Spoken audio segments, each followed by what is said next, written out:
Good morning. Welcome to a live talk program. This is Lloyd Grubb here, your host on Revive Reform Radio, doing our live talk program covering motivation on this year, Monday, Rise and Shine and Give God the Glory. And today we're looking at the topic, the founding principles seen in the lives of the children of the kingdom.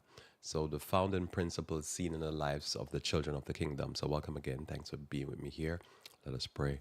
Our Father, who art in heaven, I thank you for your word in this day. I pray the Lord, you may bless us as we start together. May you bless my mind as I share these things with those listening, and may you bless their minds for Christ's sake. Amen. So, again, I'm looking at a topic here, the founding principles as seen in the lives of the children of the kingdom. And so, want to peruse this thought here of the founding principles as they are seen in the lives of the children of the kingdom. And very important thought and very important development as I have in front of my screen there. Can't fix now. So, this thought here is the theme I'm looking at this week, which is when negative and destructive characteristics develop in a culture to the point where the founding fathers and founding principles they establish are strange and unknown to the current children of the kingdom. So, I want to explore this thought here. This is an observation that I have, and I wanted to explore with you here. What happens when the children of the kingdom, when the founding principles and the founding fathers and the principles they establish become strange, and that if someone even espoused the principles of the kingdom, that the children of the kingdom would find it as strange themselves. They would think of it as, what are you talking about? This is not the culture we live in, because the culture has shifted. And so I wanted to deal with this idea here this week with you here, and I think it'll be fascinating to peruse this thought. So my main text is found in Luke chapter 23, verse 23 onwards. Luke chapter 23, verse 23 onwards. And it says here, and they were instantly with a loud voice requiring that he be crucified. And the voice of them and of the chief priests prevailed. So here you have this very fascinating setup here now. So Christ is about to be crucified. He's being accused of crimes by the chief priests and the main leaders of the system at the time of his of when he was alive. So he's been accused of crimes and accused of being wrong by the people who running the system. But Christ now represents in my mind the system. He established the system. He has established the principles of the system. He is the system to me. He's supposed to be the main child of the system. He represents the system, the Jewish system at the time, in its purest light. He is the foundation of the system. He's the Lamb of God that taketh away the sins of the world. He's the whole reason why the religion exists and the reason why we exist. But yet here he was, and the leaders of the system, the chief priests and the rabbis, the leaders of the system, they were coming at him to kill him, saying that is the fake. He wasn't the real. What a fascinating development. So here you have, to me, one of the things. So the children of the system, those who are the system, represents the system officially, were the fake. And the real person that represent the system in its truest sense, the purest sense, in real and fact, is being viewed as evil and wrong. What had shifted?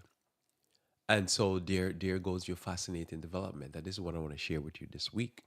How could things go to a point where the children of the system, as I was thinking about this and preparing this, I was saying, I wonder with the Puritans, what would happen if they would have been able to see the children, their offspring, and how they are right now. So the people who left Europe came to America and established most of what they say is our culture with work ethics and stuff like that. What would happen now if they would see the children, their offspring, and how they're living? The pioneers, the various different founding fathers of the country that established certain principles away from what was going on in Europe.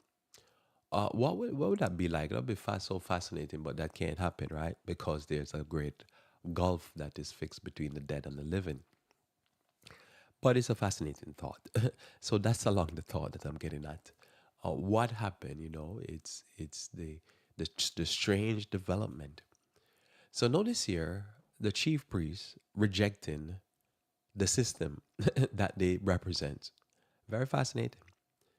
Notice here, and Pilate gave sentence that it should be as they required. Notice as they required. Luke's make it clear that it was not his requirement. He doesn't have anything to do with this. He doesn't even know. He's not a child of the system. It's amongst themselves. And they decide that the person that's supposed to represent the system in the purest form, Jesus, the Son of God of Nazareth, they say he must die because he is a fake. Notice here, and Pilate gave sentence that it should be as they required. And he really released unto them him that for sedition and murder was cast into prison, whom they had desired, but he delivered Jesus to their will. So what a switch.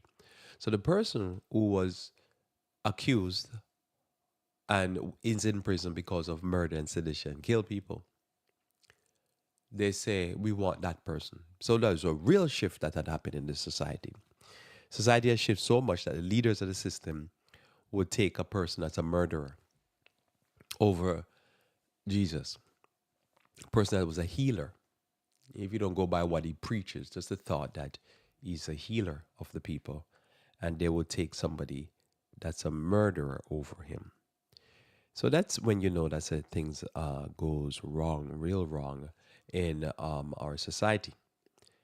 Where what is it that they're clamoring for? What is it that the children of the Puritans are looking for? Who would they take? Notice here we continue. And as they led him away, they laid a hold upon a Simon, a Cyrenian, coming out of the country, and on him laid the cross, that he might bear it for Jesus. So many people have talked about who this guy is, and why would they lay it on a foreigner that is more from a black heritage. But that's, everything in here, I'm going to say, when you read the Bible, if you're not familiar with what you're reading, you don't see Luke or Jesus showing his hand. The characters here, each piece here is Christ showing his hand. Because the children of the kingdom rejecting the Son of God, and the cross now is laid on a black man, as they would say, somebody from Africa, North Africa. Let's call it that way. So you see this here, and you say, it's like the hand is being shown. We'll go to it again a little bit. You'll see later on another way how he shows his hand coming out of the country. And there followed him a great company of people and of women, which also bewailed and lamented him. So here now the women are wailing, they're sorry for Christ. They're wailing and lamenting Jesus. But notice here, but Jesus turning unto them said, Daughters of Jerusalem, weep not for me, but weep for yourself and for your children. Ouch. So this is important, and you know where Christ is going. So I'll front run this here. Don't weep for Christ. He's one person that's gonna die, and he was preparing himself for this. This is what he came for. He's the Lamb of God. So if you follow the narrative, he's supposed to die. He's supposed to be the one that is the substitute. And literally they showed what they're doing here by substituting out Jesus for Barabbas. So in real, they're substituting the sinner for the sinless. And yet he says, don't weep for me, but weep for your children. Why? Because if this is what they're doing to their children,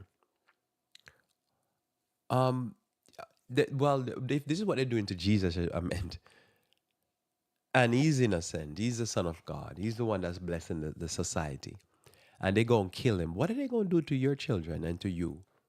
So he said, notice here, weep for yourself, especially females, and weep for your children. Because when you look in the society right now and the children of the kingdom, and you notice how the children of the kingdom are treated by the leaders, the constant experiment, the high rates of suicide, drug overdose, experiments from all different type of drugs, high rate of cancer, high rate of everything, mass murders, everything, and they couldn't care less. It's just they're off to some war somewhere else. There's always a war somewhere. It's amazing the amount of wars. And who was being sent off to these wars, and who's being sent off to go die from all these type of experimental drugs? Is the children of the kingdom. They're the one that believe in the system the most. So Christ says, listen, don't weep for me. I was just say I'm a big boy. I came here to deal with this. I'm a son of God.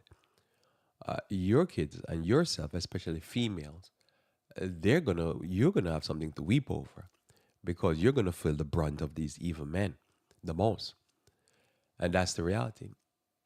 So notice here, for behold, the days are coming in the which they shall say, Blessed are the barren, and the wombs that never bear, and the paps which never gave suck. So what are you saying?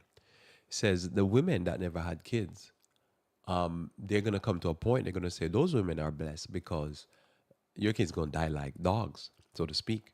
I remember a few years ago I read an article where this family said they went to 14 funerals in 12 months.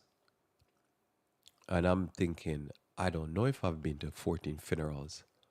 Probably I've been to 14 funerals in my life, I guess. It was amazing. I'm thinking in 12 months.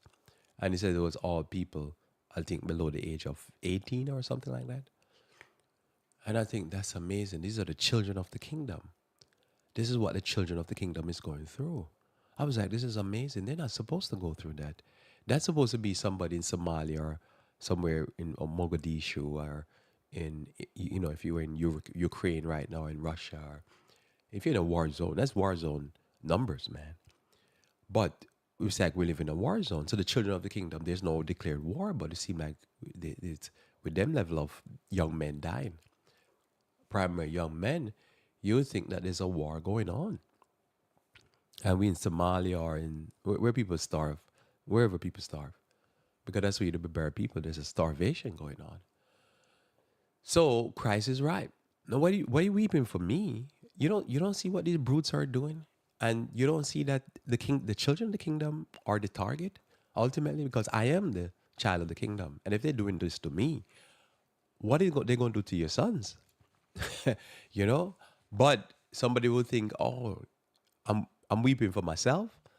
Uh-huh. No. Look at the numbers. Who is dying? And who is talking? Nobody talking. The mainline pastors, they don't talk about this because they don't see the kids just being wiped out, and they don't just move on. Grace orientated. Your best days are ahead of you. And then chum chum chum, or swirly swirly swirly. So notice here, and he says, they lay down the sky, and they're gonna say in verse 29, for behold, the days are coming. What do you say in Jesus? In the which they shall say, Blessed are the barren, and the wombs that never bear, and the paps that never gave suck, never had a child on it. Then shall they begin to say to the mountains, Fall on us, and to the hills, cover us. What? When does it come to a point where you're saying to the mountains, fall on you? How bad is the situation? Like, end it, right? End it. And you look at what's going on in some areas, you'll be like, what is happening? Have they declared war on the society? But these are the children of the system being killed by the founders, the leaders of the system. But the leaders, the true leaders that established the system, would never have done this, I believe, to their own children. So, verse 31 now, my main point, what I came here for, says, For if they do these things in a green tree, what shall be done in a dry tree?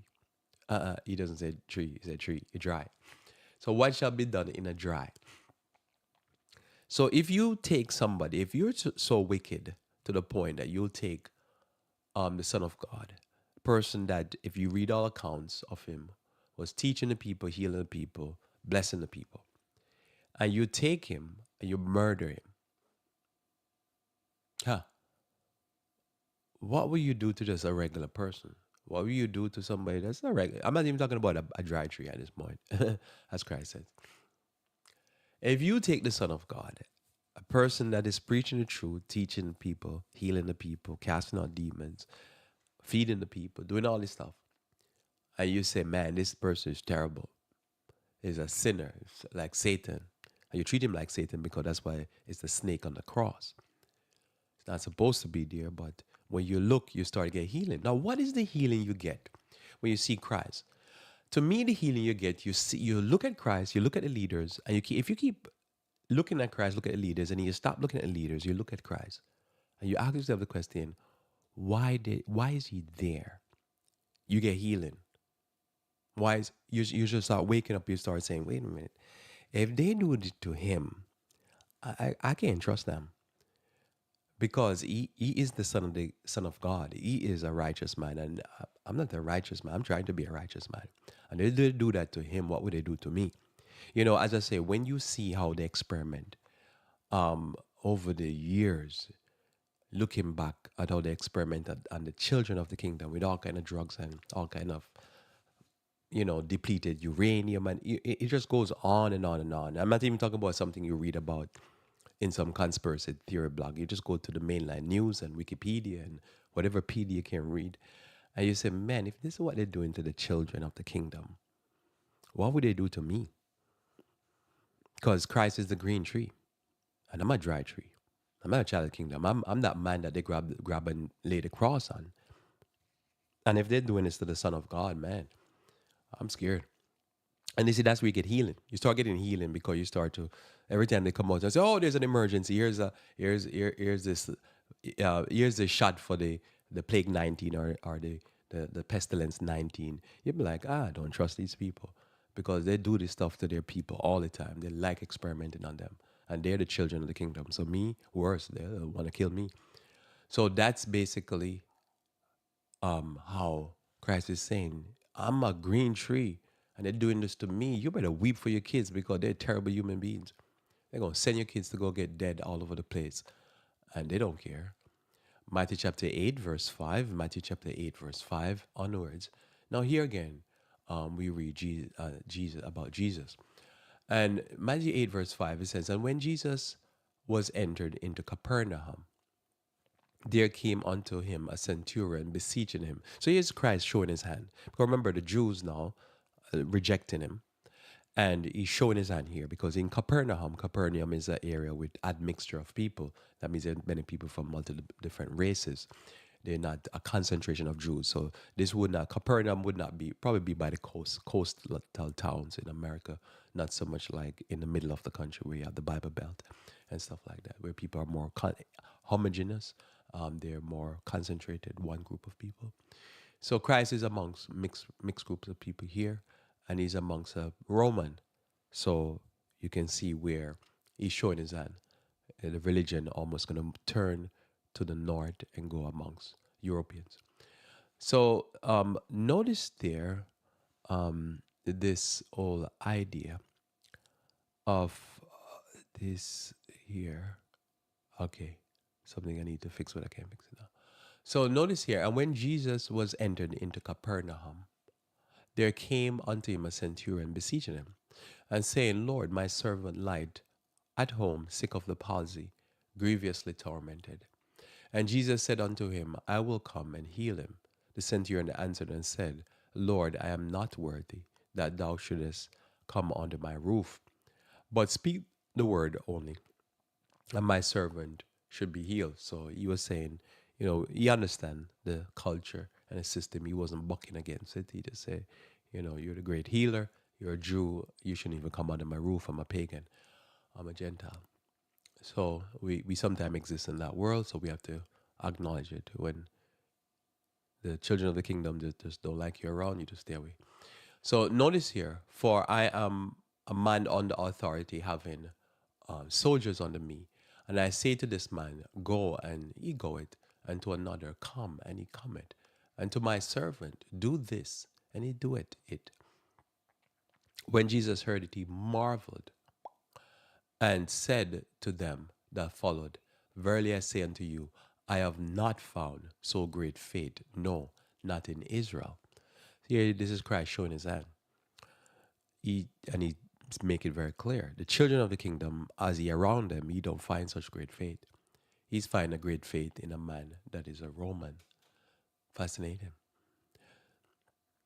And I say unto you that many shall come from the east and the west and shall sit down with Abraham and Isaac and Jacob in the kingdom of heaven. So I'll pause there.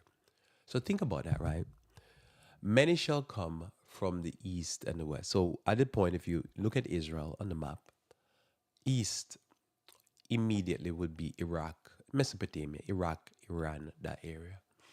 East beyond that would be China, you know, what you call the Asian countries, India, Pakistan, those countries.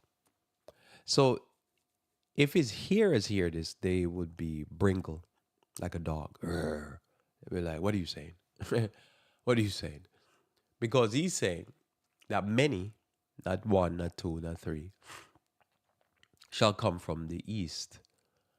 And then if you on the map now again, and you look at the map, you say, what is he saying from the west? Because west of where they're standing depends on how south they are, how north they are. West is either the New World or west is Africa. So you could see, they'll be like, what are you talking about?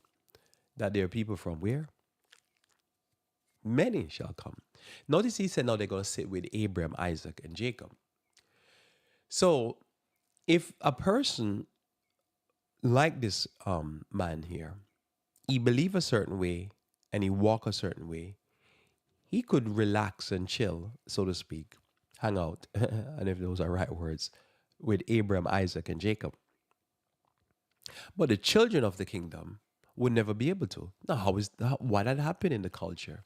That the culture had gone so far away from the founding fathers that not only they would kill him, who is the culture, but they would not be able to be with Abraham, Isaac, and Jacob. So a culture, from my understanding over the years of observed life, can drift so far that it is become even unrecognizable to people who truly represents the culture and believe in the culture.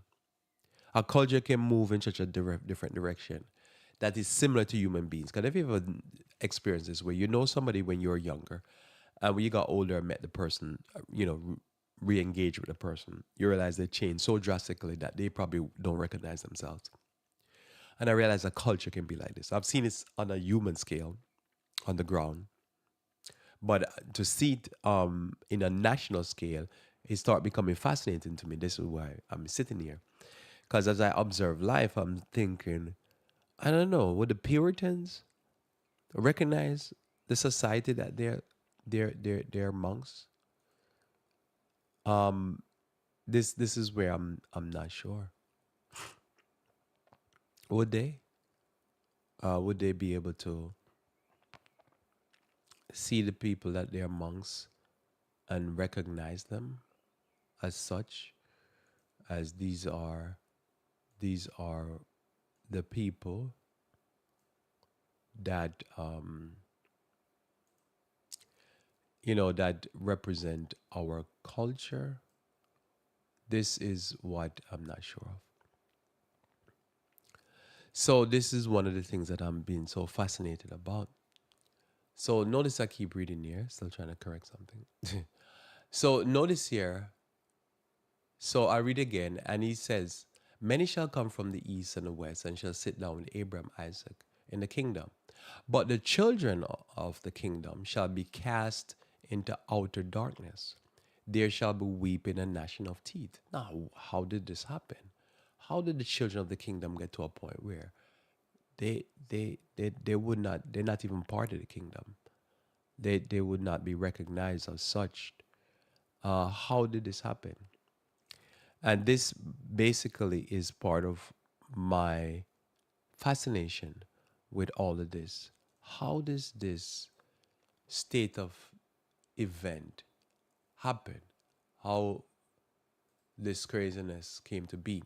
So notice here, and Jesus said unto the centurion, go thy way as thou hast believed, so be it done unto thee.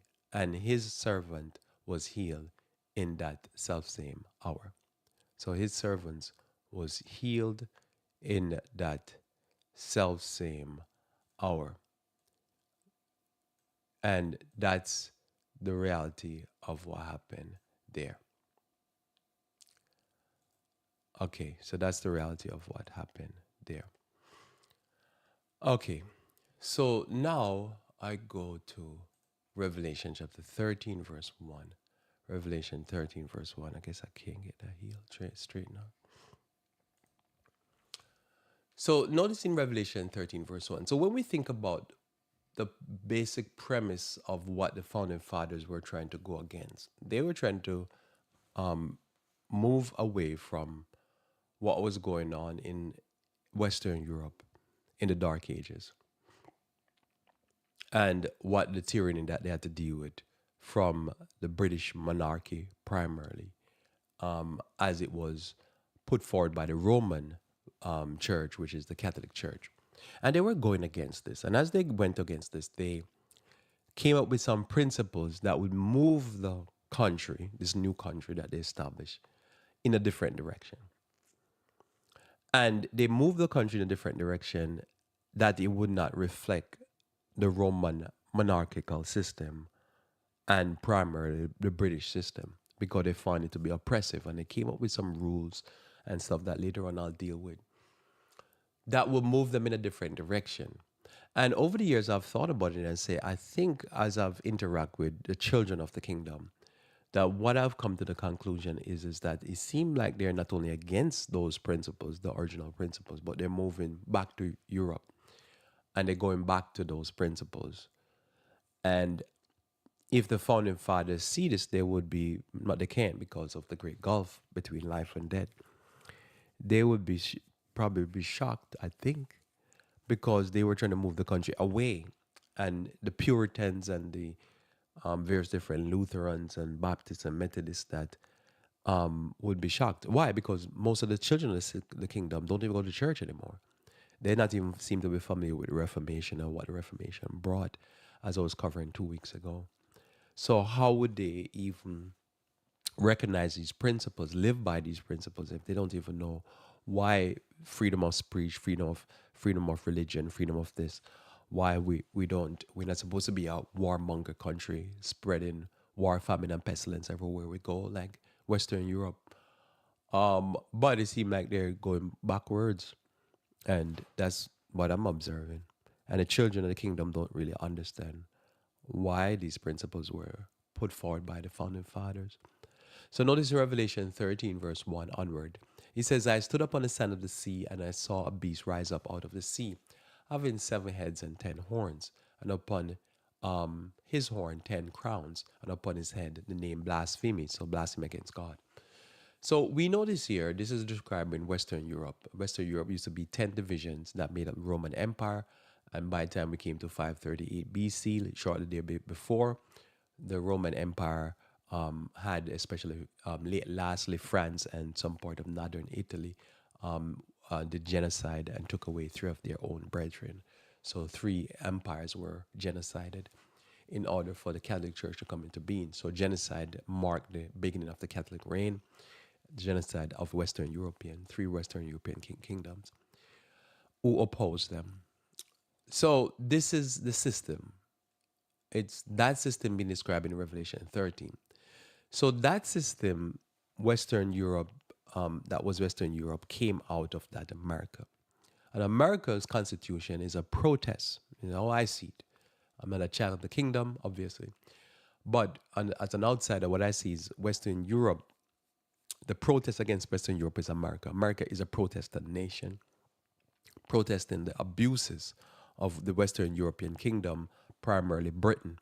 Britain as it reflected the Vatican principles in its governmental civil organization and also religious. So they made America become a country that the church should not be affected by the state. So separation of church and state, and then freedom of religion, freedom of press, freedom of conscience to make certain decisions. We have a political system that's called democracy, represented by the people, government by the people, for the people, and on we go. So this system now, America is a Protestant nation. But if you ask most children of the kingdom right now, they probably tell you it's an evolutionary nation, that we are evolutionary and there's no God and so forth, which is blasphemous coming out of the Catholic Church. If you look at the history of evolution, before Darwin picked it up, it was a Catholic priest pumping that nonsense out. So this is the system. So are we going back to a blasphemous system that there's no God? Since the children of the kingdom are almost extinct out of Protestant religion, could the Protestants see this and say, would the Puritans say, yes, our children are going to be evolutionists and they're not going to believe in our God? And notice here, and the beast which I saw was like unto a leopard, and his feet was the feet of a bear, and the mouth of a lion. And the dragon, which is Satan, gave him his power and his seat and great authority. So when you see the Vatican, it's always have little boys painted on the walls and serpentine columns and serpents all over it. We understand what is the worship going on in the Vaticanus, which is the snake system. And you see this kind of pedophilia business happening in the Vatican. This fascination with little boys, which is evolution, is the strong preying on innocent kids. So you see this and you say it's like the leopard. So it's like Iran. It's like Iraq. It's really like Egypt. I would throw in there, and it's like Greece, but it is Roman, and that's the system. But it says serve God, but it's blasphemous. It says all kind of things. It said dear God, the Pope is God, and he should be worshipped. You should kiss the ring because it's the mafia, head of the mafioso system. So notice here, I saw one of his head as it was wounded unto death. So if you know the story of the Western Empire, France was the country that destroyed the last Western European entity that held out against the Pope. France destroyed them, and after France destroyed this Western Empire, the Pope came to reign as the supreme leader of Western Europe in 538. France put it in power, and then in 1798, France gave the papacy a deadly wound by killing thousands or tens of thousands of nuns and priests, and then arrest the Pope, and he died in prison. That was probably the ultimate blow to the Catholic Church and its power. To what is the power of the Catholic Church? Well, I'll just tell you up front. The power of the Catholic Church was to kill saints, to kill the martyrs. That was the ultimate power. And this was seen in the bloody martyrdom that happened after 538 onwards. Continuous killing of the righteous. So whatever they did to Christ, the Pharisees, the papacy did that. So we cannot say right now that this is happening in America in any clear instance. The righteous being murdered openly or privately, probably privately, but not openly. I have no evidence for that. But so we have not gone backwards to that level. But I'll show you now what's happening. So notice here, notice it says in verse 4 now. So it says in verse 3 that the wound, there comes a point where the wound will be healed, because the power to kill is really that healing of the wound, and to kill even the righteous. And that's what the Protestants of the United States came to America to avoid, because not only was the Pope doing it, was the British monarchy was doing it, killing the righteous. And so they came here and said, we will not accept that. Would the children of the kingdom explain this? Do they even understand this? It seemed very strange, especially the leaders of the church. I think they don't even get it. Notice here, and verse 4 say, and they worship the dragon. So who were they worshiping when they go to church on Sunday? They worship the dragon, which gave power unto the beast. And they worship the beast, saying, who is like unto the beast, and who is able to make war with him?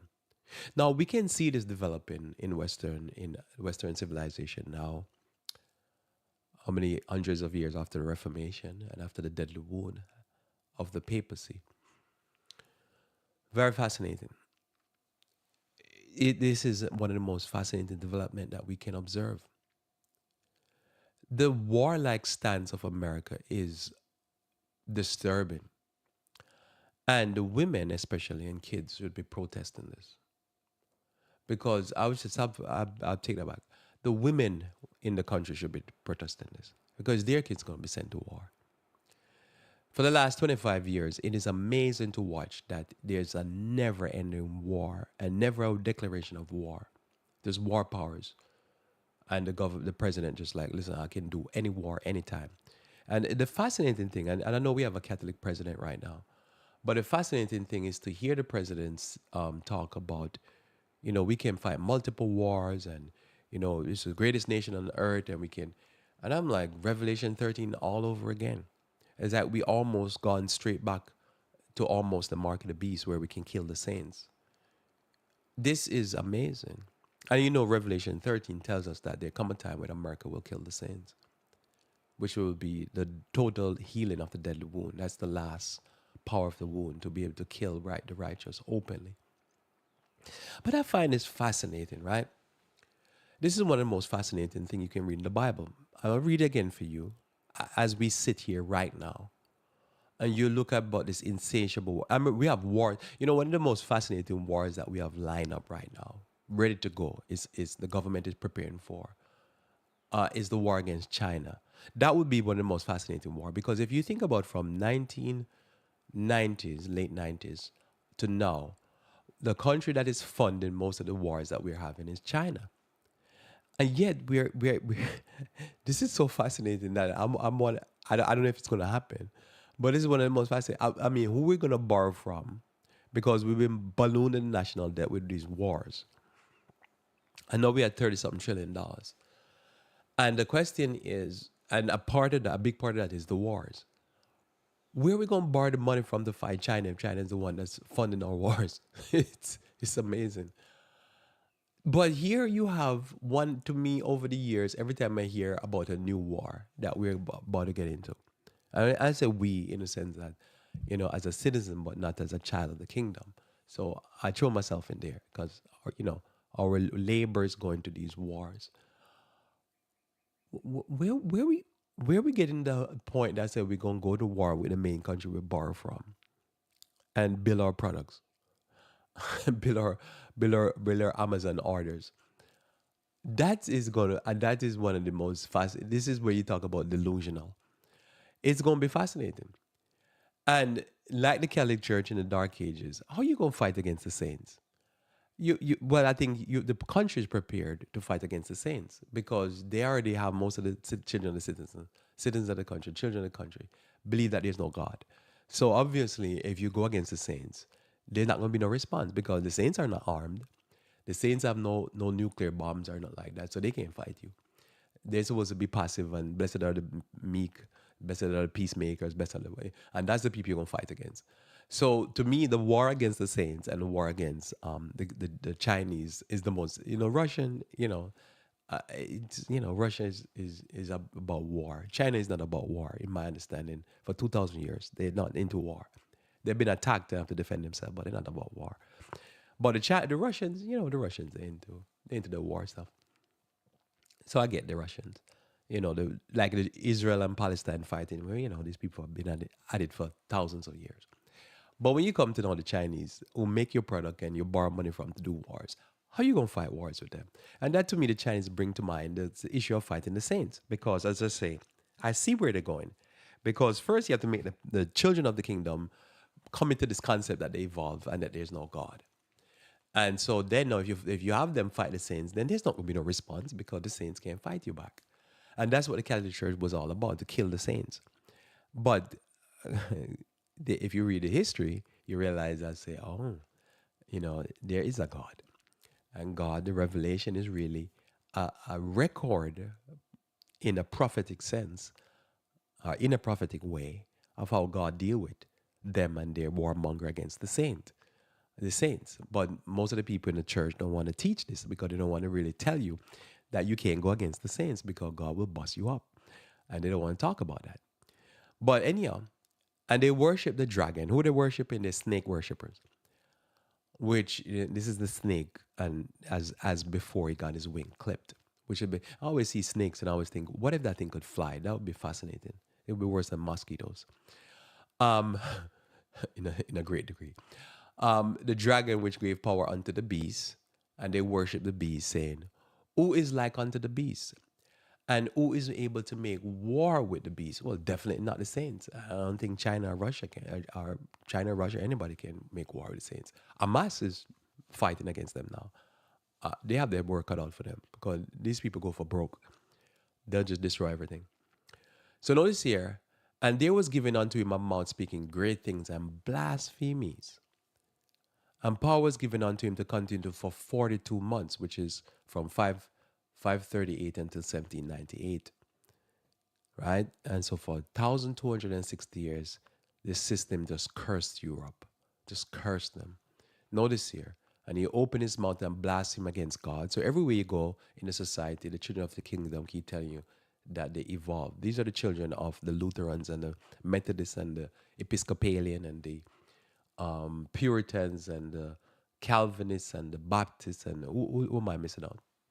Their children now are telling us that they evolve and that they're a superior race and everybody else is lesser. They're lesser on the evolutionary scale. And it seems like a lot of the Asians have picked this concept up too and they embrace it. And he opened his mouth and blasphemed against God and to blaspheme his name, his tabernacle, so they reject the sanctuary, and them that dwell in heaven. All right, so they don't believe in angels. They believe, I guess, the saints and the angels. I don't know what they believe. It's craziness. And it was given unto him to make war with the saints and to overcome the saints. And power was given him over all kindred and tongues and nations. So if you, everybody speak the imperial language, not everybody, but most people on the planet speak the imperial language. There's a British language, and then other people speak Portuguese, Italian. Italian is a language, right? And Spanish. Which are the seven tribes? Do people speak anything from the Switzerland people? Speak language. So this will tell you that Western Europe controlled the world. And this is basically the truth. So he had power to fight against the saints. And he continued for 42 months. And notice here, and all that dwell upon the earth shall worship the Pope, whose name are not written in the book of life of the Lamb slain from the foundation of the world. If any man that hear, let him hear. And we stop with that one there. So they worship the man that sits upon that throne. You know, this is what's going on. So this element here of number one, war, that has really been developed in my lifetime here, the last 20 something years. This concept of a warmonger nation, it is entrenched. It's like we're about to go to war in Haiti. And we're going to use one of the slave owners, the people that sold black people into slavery, the Kenyans, into to go do the war. It's like everything in this life, any problem we have in the world, people could be starving and say, what we need is a military solution. I don't know where this has developed in a society, because I'm sure you've read a speech or watched a speech where President Eisenhower was saying that one of the fears he had for the future of America, and this is a military person, ex-military person at the time, was that the military industrial complex would become massive, would, I guess, take over the country and basically keep the country in a war footing. And to watch him say that is surreal, because if, again, there's a great Gulf fix and he wouldn't be able to see, but imagine if he could live now, he would be amazed. As he says, he's like a prophet. He saw that the country was going to be a warmongering country, and that is just war, war, war. And the culture right now the average leader, I believe, in Washington, D.C. would seem as a conspiracy theorist, and that he's probably a wimp and a chimp, and he's weak, because now the bad man them that run the country, they can't. There's no war that they won't start or they won't get involved in or they won't support. It's amazing how the country have become fulfill this. So if I read this and I'm looking at this and I'm saying, if they're gonna repudiate everything in the Constitution and they're gonna go right back to Europe and become like Europe in the Dark Ages. After the war footing, we read that the next thing is the war against the saints, right? Because first, it's like he started saying, listen, we fight against anything and anybody. And then you say, okay, MMA, boxing, all of these things. There's a war, war, war. We soon to have a fight with an old man, with a young man, boxing, and the old man just had a scare on the plane. And I'm thinking, health scare. I'm thinking, why would they put an old man in there? I mean, I think you can go and watch fights where there's men fighting women and just bludgeoning them. We just have war. It's just anything. We fight again. I mean, you probably can see videos where people are abusing dogs and cats, and this is where we have come. It's like an insatiable desire for war. So I'll read it again before I go to my next text. And he opened his mouth and blasphemed against God and blasphemed his tabernacle and them that dwell therein. And before I read that war text, I read this text first. And it says, and they worship the beast in verse 4. And they say, who is like unto the beast and who is able to make war with him? Notice this is a very important feature of the system, the Catholic system. And who was running the Catholic system? The Pope and the Jesuits. It was not the Congress or the Senate or whoever, whatever you call it. It was another group of people. In our modern time, we call it deep state. And it's really the war state. It is just a system where it just keep asking the question, who is able to go to war with us? Who is? And notice here again, it got to a point where it's so out of control that it goes now and do this. It says, and it was given him to make war with the saints and to overcome them. And power was given him over all kindred, tongue, and nation. Wow, because remember the saints had to flee. They could not fight. There were instances where the saints would fight, but most of the times the saints would have to flee to the mountains and leave the cities. But that was perfect because when the saints flee, then God says, oh, no, no, no. I'm able to make war with you. I'm going to send plagues. So that's why, for years I remember preaching and saying, man, we hadn't had a plague because, in other words, when you study the prophecy, you understand war, famines, pestilence. But in my lifetime, we never experienced a pestilence. And I remember I was so impressed when I saw, this concept of a German superior person running the country. And I said, wow, are we there yet? Because, I'm looking for the prophecy to fulfill. And then when the pestilence started, I said, man, I think we're here. He's a perfect leader for this. And recently I've been calling for the Italian stallion down there in Florida, but I think he petered out because I was fascinated in the idea of, you have an Italian and he's going to bring us more plagues and pestilence because, this attitude that who's able to make war and they have a certain mindset. I find it fascinating because, the Bible to me reads like, if you listen to me enough, you just read like every day. You have these characters and they just fulfill their role. And so, but I think we're still on to, we have the British one now. And I guess we're going to get, probably we're back to the German, I guess. It's going to be interesting to watch and how the warmonger thing is going to continue. And if it's not that, well, so here's the thing too. The other thing is this, because somebody said, Lloyd, but the national debt is not just with war, it's with bailing out corporations. And I agree. It's the corporate bailout. We have a corporatocracy or something like that, where, they're too big to fail and we just constantly bail from Bush. See, Bush was war and then corporation.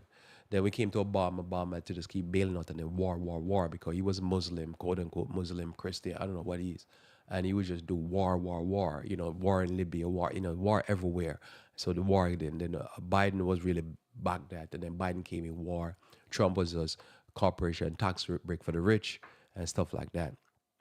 So we see the character, and each of them come with their national character. But the end result is they're putting us back to the European thing, where it's just constant war. But the ultimate war, which is in the mark of the beast, will be the war against the saints, where they declare war on the saints to kill the saints. And when they declare that, the Bible says that's the ultimate end of the system, because God will come in and just finish it. In Matthew 23, verse 1 onward, Matthew 23, verse 1, it says, then spake Jesus unto the multitude, and to his disciples, saying, the scribes and Pharisees sit in Moses' seat. All therefore whatsoever they bid you observe, that observe and do. But do not ye after their works. For they say and they do not. For they bind heavy burdens and grievous to be borne, every bind heavy burdens and grievous to be borne, and lay them on men's shoulders, but they themselves will not move them with one of their fingers. For all the works they do for to be seen of men, they make broad their phylacteries and enlarge the borders of their garments. So here it's talking about the children of the kingdom now. The Pharisees are the children of the kingdom. And like our leaders of today in the church and in the secular world, they sit in Abraham Lincoln, in Dwight Eisenhower, in Jefferson, in Thomas Jefferson, in all their men, the seat. They sit in them. They sit in the pioneer seat, Ellen G. White seat, James White seat. But they say and they do not. And if they do something, it's just to be seen of men. So we're dealing with the children of the kingdom. They don't have no relationship, in my understanding, to the founders of the kingdom. But they sit in the seat. So it can be very confusing because you say, well, this person here is supposed to be able to, he represents this because he sits in the seat. But he doesn't represent it. Because remember, the Catholic Church is the Christian church went bad. So technically, the Pope sits in Peter's seat, or sits in Paul's seat, or sits in, who you say, James and John's seats. But when you read about James and John, you would not say the Catholic Pope, the current Pope, and the previous popes that gave Europe the Dark Ages. They really are like Peter, James, and John, or preach the gospel of Jesus. In fact, they were murdering the saints. And that's their whole function and purpose and their existence. That's what they live for. And that's where the problem is. You could have a person that is sitting in the seat, you say, this is a child of the Puritans. And you're like, what are you talking about? I said, yeah, this person here is the offspring of Luther, of Calvin, of John Husk, of Melanchthon, and so forth. And you say, yeah, what are you saying? This person is all about war and marijuana and cracking, fentanyl and suicide and depression and death and destruction. It's a death cult. Everywhere they go, people fleeing, refugee crisis. It's just never, and it's always about freedom. It's like, it's amazing. It's like wherever you see like the Clintons go, like Haiti. I don't know why they're fascinated with it. I know why they're fascinated with Haiti. I shouldn't say I don't know. I know why. The fascination. It's just death and destruction and just mayhem. I'd be like, oh no, it's just a coincidence. It's just they're there to help. It's like, really? Why is there's people like fleeing on boats, they kill the presidents, overthrow presidents, and the next, there's famine breakout, and you be like, what's happening? Oh, the freedom people went there. So they sit in the seat. And that's to me is where the confusion is. Because if you say to me, oh, you go down to Washington, D.C., you go to wherever they have the general conference and stuff like that, they sit in the seat of the leadership of the church, but they don't have nothing to do with the church. They're in rebellion. They have the concepts, when people sit in the seat of, say, Ellen G. White, and they're selling off nursing homes, selling off hospitals, they're drug only, only drugs, and they attack anything that's natural. You're like, well, what in the world? What is going on? See, so the children of the kingdom don't even reflect. They have nothing. The founding fathers wouldn't even recognize them. They would attack. Think about it. They would say, man, why are you talking about using natural remedies? I attack you. They'll attack LNG right and attack on any of the founding fathers. Talking about you need to straighten your life up. They'll say that's righteousness by works and attack it. And that's a fact. The children of the kingdom is not in any way, shape, would be recognized by the founding fathers. Because they would see them as fanatic. As I say, if you ever watch that speech with Eisenhower, General Eisenhower, or President Eisenhower, I think he would be president at that point, leaving office, you think he's some type of, conspiracy theory and some type of quack. But that's the great man. The children of the kingdom that's there in Washington, D.C. would think he's nuts. The military industrial complex would say, man, shut up, man. What is he talking about? He's an idiot. We war, man. We about war. We just constantly fighting wars. See, they would not recognize him. And they would not recognize their leaders. Because the leaders were trying to push the country away from Europe and European principles. But the children are going back to Europe. And it's, as I say, I I wouldn't be surprised there's a war that's coming up that I'm not even paying attention to. It is just it doesn't even do anything. I just see them back to war again. Like what country? I think they go probably attack Maldives. Maldives. That's a country, right? Because I think they reject even people coming visiting from Israel. Next year, you know, Maldives is getting bombed. Or they overthrown their president. It doesn't matter. You show me a country and you say they can't go to war with that country. They'll go to war. Sooner or later, I think they even probably attack England and stuff like that. It's war, famine, pestilence. That's what they're about. But that's what we supposed to have rejected coming out of Europe. There's constant wars, especially wars against the saints. Now, somebody said, Lloyd, can you see evidence of war against the saints? I'm telling you, I don't see that. But what I'm saying to you is the next step.